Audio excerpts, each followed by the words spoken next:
Daily star সম্পাদক মাহফুজ আনামকে যারা লেখা ছাপাতে বাধ্য করেছেন তাদেরও বিচার করার দাবি জানিয়েছেন বিএনপি স্থায়ী কমিটির সদস্য আসম হান্নান শাহ। তিনি বলেন, -2 ফর্মুলার হোতা দুই বড় রাজনৈতিক দলের সংস্কারপন্থী নেতারাই। এদিকে রিজভী আহমেদ বলেছেন, ইউনিয়ন পরিষদ নির্বাচনে সারা দেশে তাদের নেতাদের ইউপি নির্বাচনী কার্যক্রমে বাধা দেওয়া হচ্ছে। হাসান মাহমুদের রিপোর্ট। পিলখানার ট্র্যাজেডি নিয়ে জাতীয় গণতান্ত্রিক পার্টি জাগপা আয়োজিত আলোচনায় উঠে আসে চলমান নানা প্রসঙ্গ। বিএনপি নেতা আসম হান্নান শাহ বলেন, বর্তমান সরকারই বলেছিল ১/১১ সরকার ছিল তাদেরই আন্দোলনের ফসল, কিন্তু এত বছর পরে এসে ১/১১ নিয়ে সরকারের এমন তোড়জোড়ের আসল কারণ কি?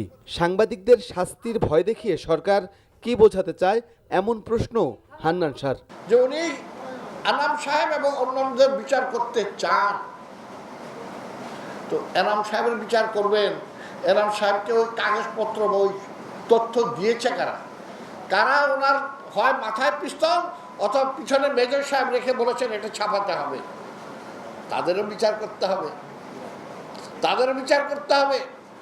আপনার দলের মধ্যে অনেক বড় বড় নেতা যারা এখন মন্ত্রী আছেন, তারা সেদিন কিন্তু ওই যার কথা এনাম সাহেবরা বলেছেন তাদের কথায় আপনার বিরোধিতা করেছিলেন এবং তথাকথিত -2 ফর্মুলার বাংলাদেশের মানুষকে জানিয়েছিলেন। এদিকে দলের নয়াপল্টনের কেন্দ্রীয় কার্যালয়ে এক সংবাদ সম্মেলনে বিএনপির পক্ষ থেকে অভিযোগ করা হয়, সরকারের লোকেরা দেশের বিভিন্ন স্থানে ইউনিয়ন পরিষদ নির্বাচনী কার্যক্রমে বাধা দিচ্ছে।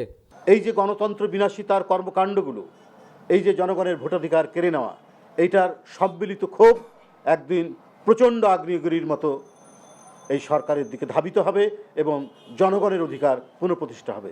সারা দেশে উদ্বেগজনক হারে শিশু হত্যা বেড়েছে উল্লেখ করে এর নিন্দা জানানো হয় সংবাদ সম্মেলন থেকে। Hasan Mahmud, NTV news, Dhaka.